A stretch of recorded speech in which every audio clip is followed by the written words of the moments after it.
Welcome back to the channel. If you're watching live, we are currently discussing a very important topic that I didn't even know was going to be altered or changed. I don't know if I was sleeping under a rock, Patrick Star style or not.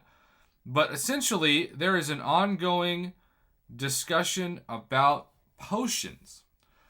Because as we know, revives are percentage based, but potions are not.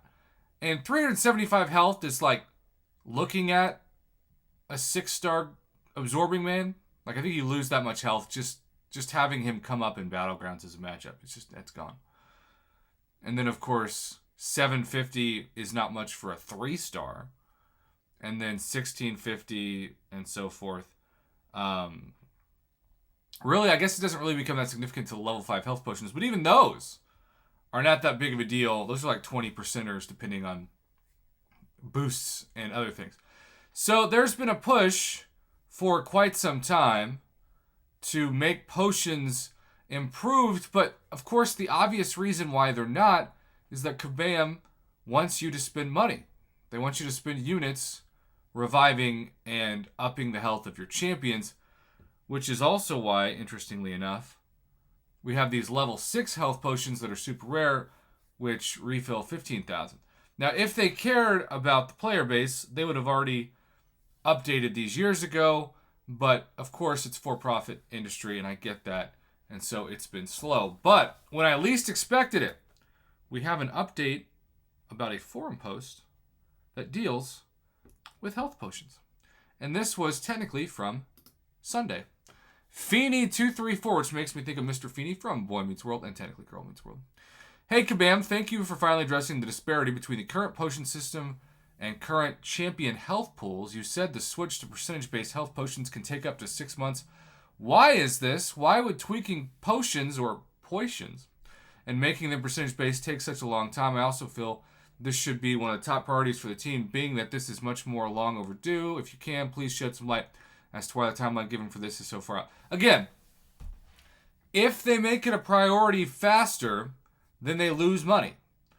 I don't know how many of you watching this remember that Nick Fury became the real Nick Fury for like 8 months, and they kept saying, we'll get to it eventually, we'll get to it eventually, we'll get to it eventually. When it was finally fixed, it took, 8 months.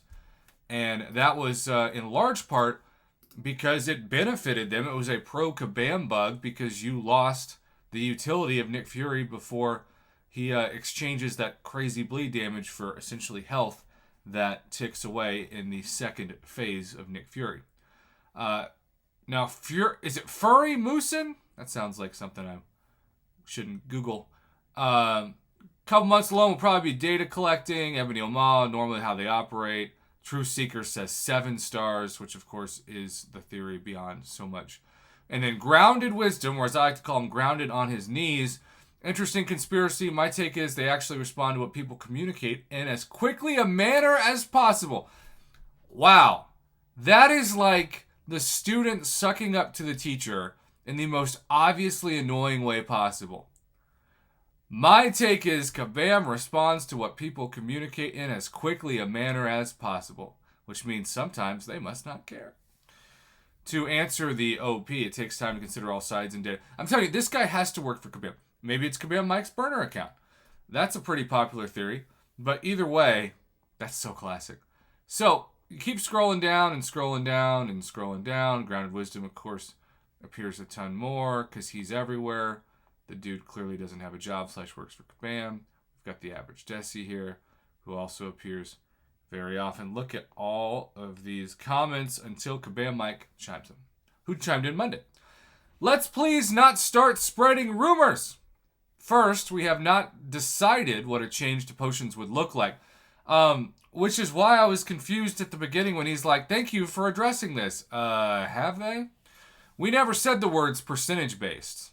Though that is a possibility. That's like if you ask your parents for like a dog and they know they're not going to get you a dog, but they'll say, it's possible.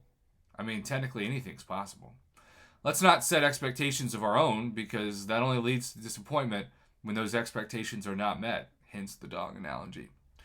Rebalancing what is arguably one of the largest areas of the game is not easy, and it takes time. Potions touch so much of the game, and we need to spend time to analyze data and explore options. That last sentence is a fancy way of saying we don't want to lose money. So, yes, it looks like Kabam has every reason to not move fast on this.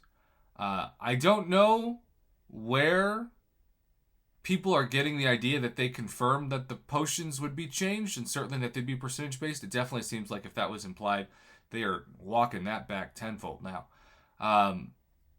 It makes sense that they don't want to change them, because if you've got potions that are set for 3 and 4 star health pools, probably 2 and 3 star health pools really, then when you've got 6 stars and especially 7 stars now, you're just gonna have to spend more, or you're gonna have to use more that you're hoarding for, say, 4-hour crystals. And Kabam's also confirmed that they wish that people didn't have a chance or the opportunity to hoard 4-hour crystals, but now it's too late to change that. So one of the ways to get around that is to make people spend so many of the potions they get from those all at once to heal back a champion.